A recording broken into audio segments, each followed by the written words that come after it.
Let's take a deep breath, shall we? Inhale. Exhale.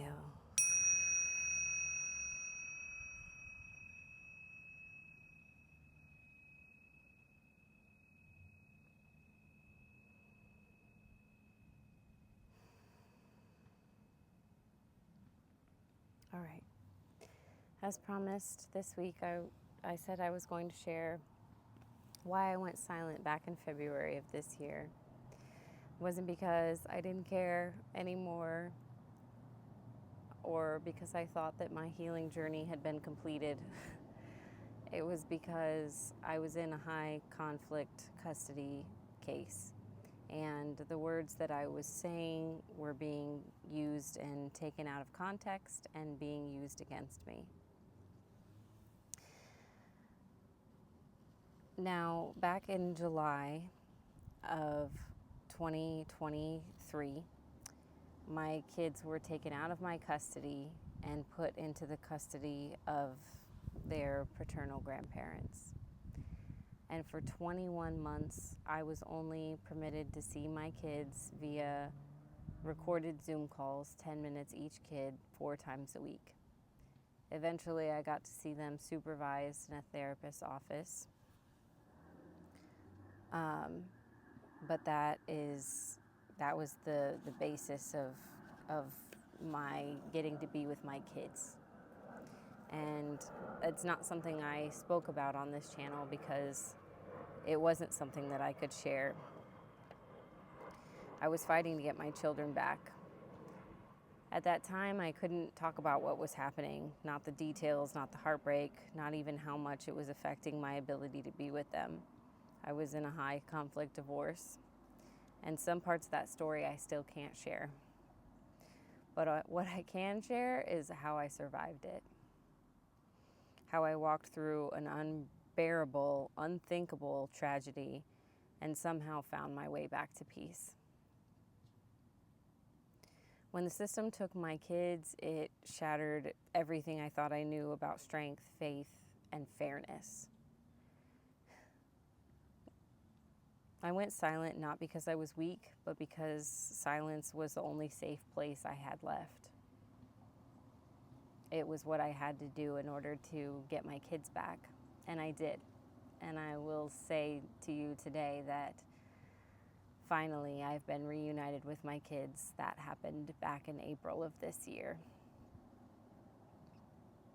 But it took 21 months, nearly 2 years without my children. In that silence, I learned that peace isn't something that the court can give or take away. It's something you rebuild breath by breath, sound by sound, prayer after prayer after prayer.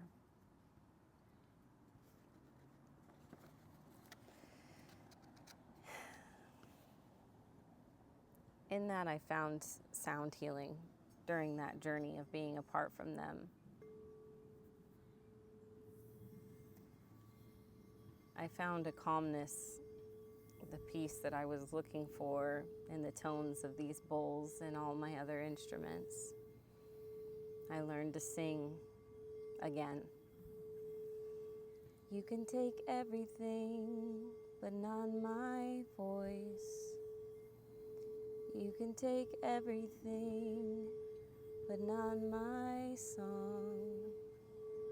You can take everything, but not my voice. You can take everything, but not my song.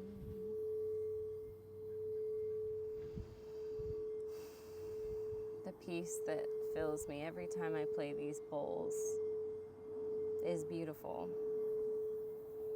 I thank God that I found sound healing, sound meditation, because it really has helped restore me and bring me back to balance. And that's why I'm here now. Not to relive what happened, but to show you what healing looks like after everything breaks. To remind any mother who's been silenced that your voice still lives inside.